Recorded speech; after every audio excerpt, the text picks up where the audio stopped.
صدر اجلاس جانزیب حاجی صاحب په سټیج باندې موجود د قومي وطن پارټۍ مرکزي مشر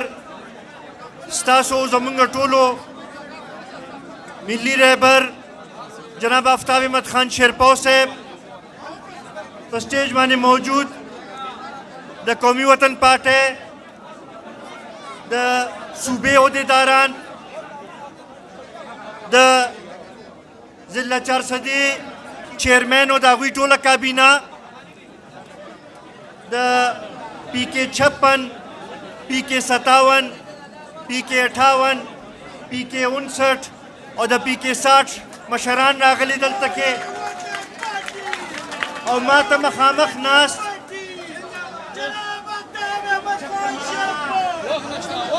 ما ته مخامخ ناست د قومي وطن پارټۍ د پی کې 56 او بیا خصوصا د زیموارو د شیرپاو مشرانو عزتمندو ځوانانو والسلام علیکم زه ټولو کې اول خو د خپل لخوا او د پارټۍ د ټولو عہدیدارانو د لخوا جانزیب حاجي صاحب او د هغوی د کورنۍ ډېر زیات مشکور یم چې موږ له دا موقع راکړه چې دلته کې راشو او تاسو سره یو ځای شو او تاسو سره یو څو خبرې وکړو بیا زه ستاسو ټولو ډېر زیات مشکور یم چې ډېر لنډ تنګ وخت کې ډېر په شارټ نوټس باندې تاسو چې دلته کې کم ګڼ تعداد سره رالی کم جوش و جذبه چې نن ما ولیدله کم طریقې سره چې ستاسو مینه ما ولیدله دا کم عزت چې تاسو موږ له راکړو نو زه دا یقین سره ویلی شمه چې انشاءالله را روان وخت چې دی هغه ستاسو دی را روان وخت چې دی هغه د ملي رهبر جناب آفتاب احمد خان شیرپاو دی عزتمندو زه به ستاسو او د مشر په منځ کې ډېر نه حایل کېږم مونږ به دا غواړو چې مشر تاسو ته تفصیلي خبرې وکړي خو یو څو خبرې د کنونشن په حوالې سره زه کول غواړم یو خو عزتمندو د 2018 سلیکشن چې کله وشو نو په هغې کې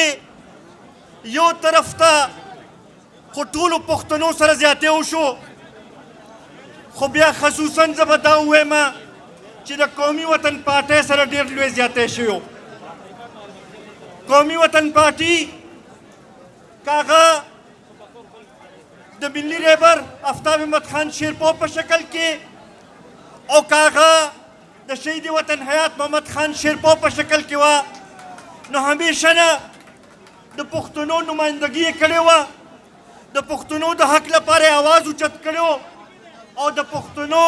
د ترقۍ لپاره همیشه اقدامات یې اوچت کړي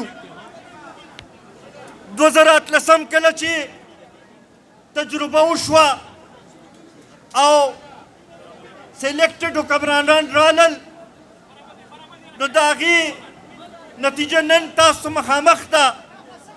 چې 4.5 کاله په دې ټول ملک باندې حکومت یې وکړو خو یو واده هم سرته ونه رسوله نه د مدینې ریاست جوړ شو نه 1 کروڑ نوکرۍ چاته میلو شوې نه 50 لکه کورونه جوړ شو نه نوی پاکستان جوړ شو نه نوی خیبر پختونخوا جوړ شوه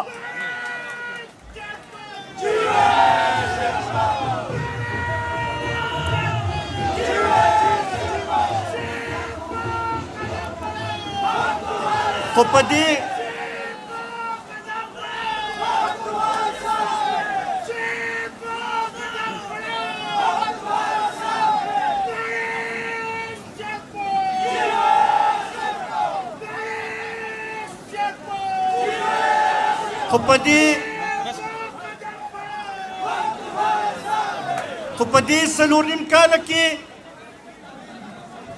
که موږ وګورو نو د ټول ملک په قرضو کې اضافه وشوه او بیا خصوصا زه به د خیبر پښتونخوا ووایم چې د دې په قرضو کې بې تحاشه اضافه وشوه د کم د خطر ځای حکمرانۍ چې دوی دعوه کوله د هغې نتیجه خو تاسو دې نه کتی شئ چې 9.5 کاله زمونږ په صوبې باندې د تحریک انصاف حکومت و د هغې په نتیجه کې نن دا حالات دي چې د میاشت اخر راشي نو صوبایي حکومت دې ته حیراني چې د ملازمینو تنخواګانې به د کم ځای نه مونږ پوره کوو به عزتمندو نن ستاسو په وساطت سره د پاکستان واکدارانو ته مونږ یو خبره کول غواړو مونږ ورته دا ویل غواړو چې مونږ په جمهوریت باندې یقین ساتو مونږ غواړو چې دا ملک یو وفاق دی او بطور وفاق دی وچلولی شي او بیا ورسره مونږ دا ویل غواړو چې د خیبر پښتونخوا کې تاسو ډېرې ټرایګانې مو کړې دلته تاسو ډېر چې دې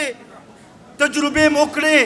نورې تجربې مونږ په خیبر پښتونخوا باندې نه غواړو مونږ دا غواړو چې د دې قوم د دې خاورې چې کم حقیقي نمایندګان دي کم حقیقي قیادت دی چې هغوی ته د دې صوبې واک حواله وکړی شي نو هله به د دې صوبې او د دې ملک مسایل به حل کېږي به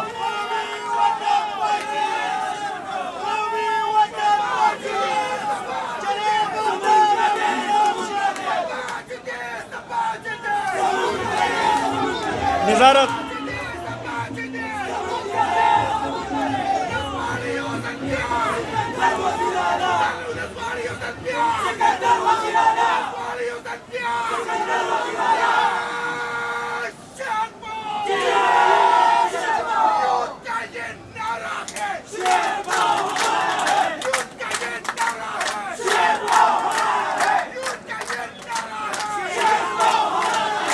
نظار نور نعرے بس جلک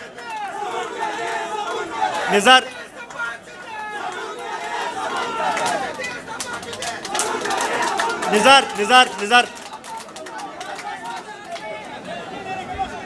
عزتمندو زه خصوصا د قومي وطن پارټۍ کارکنانو سره مخاطب یم او هغوی ته هم دا ویل غواړم چې تاسو به دا خبره خپل ذهن کې ساتئ چې 2013 کې چې کوم موږ سره زیاتې وشو د هغې په نتیجه کې تاسو وکتل چې دې صوبې سره هم څه وشو زمونږ دې ضلعې سره هم څه وشو او بیا خاص کر زمونږ دې علاقې سره څه وشو نن بعضې ملګري راپاسي او هغوی دا مطالبه کوي چې یاره دا حالات ټیکېدل پکار دي زه خپل ملګرو ته او خپل مشرانو ته او خپل ځوانانو ته دا ویل غواړم چې دا را روان دا 2-3 میاشتې دا مونږ ټولو لپاره اهم دي چې په دې کې مونږ کور په کور کوڅه په کوڅه د قومي وطن پارټۍ او د ملي رهبر پیغام ورسو محنت وکړو او دا کوشش وکړو چې خپل ووټ نه صرف بکسې ته ورسو بلکې په بکسې کې د هغې حفاظت هم وکړو او دا اختیار چې دی چې هغه مونږ مشر له ورکړو نو بیا به د هغوی نه مونږ تمه کوو چې هغه زمونږ خدمت هم وکړي او زمونږ مسایل هم حل کړي دا 4.5 کاله تاسو ولیدل چې زمونږ په اسمبلو کې داسې ممبران ناست وو چې هغوی د علاقې لپاره اواز نه دي اوچت کړی هغوی د علاقې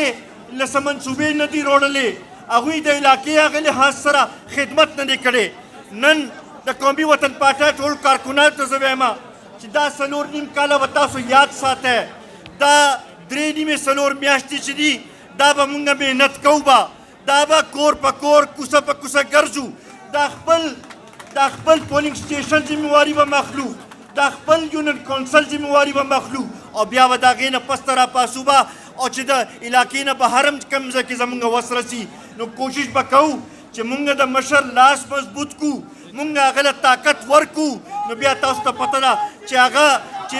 هغه ته طاقت ملو شي نو ستاسو خدمت به کېږي ستاسو مسایل به حل کېږي به دا نن د قومي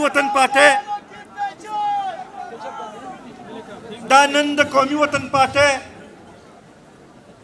کارکنانو لپاره د اعزاز او د فخر خبره ده چې د هرې پارټۍ کس ته تپوس وکړئ او چې د ملي رهبر جناب آفتاب احمد خان شیرپو نوم راشي نو هر څوک دا مني چې او هغه داسې قیادت دی چې هغه د عوامو سره چې دی مینه لري د عوامو خدمت باندې پوهېږي د عوامو مسایل حل کولی شي مونږ سره نظار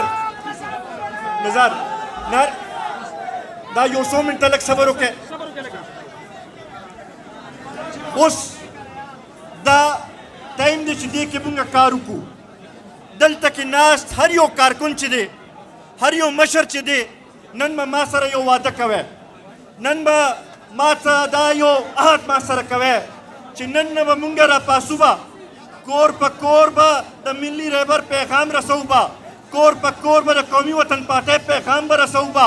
کور په کور دا خبره به رسو خلک به په دې خبرې باندې پوهیو چې د دې خاورې چې د هغې ترقي چې ده هغه د ملي رهبر جناب آفتاب احمد خان شیرپو سره او د چراغ سره تړلې ده داسې به کوو که نه زه د ټولو ملګرو نه ټولو مشرانو نه دا واده غواړم لاس اوچت کړئ ما سره دا عهد وکړئ چې تاسو به ګرځئ تاسو به ځان چې دی د قومي وطن پارټۍ نماینده ګڼئ تاسو به کور په کور ګرځئ او تاسو به دا ثابتوئ چې را روان وخت چې دی هغه د قومي وطن پارټۍ دی انشاءالله نن ستاسو دا کومه جذبه چې ده نن دلته کې چې کوم ستاسو تعداد دی انشاءالله دا ثابته ده چې را روان وخت ستاسو دی زه یو څو نارې لګوم د هغې بھرپور جواب راکړئ نظاره اوس تاسو ټیسټ دی اوس به هم پته لګي سبا چې دی سبا چې دی سبا چې دی سبا چې دی زندہ ہے زندہ ہے زندہ ہے زندہ ہے زندہ ہے زندہ ہے شہید وطن حیات محمد خان شیرپو ملی رہبر جناب آفتاب احمد خان شیرپو کارکنان قومی وطن پارٹی جناب سکندر خان شیرپو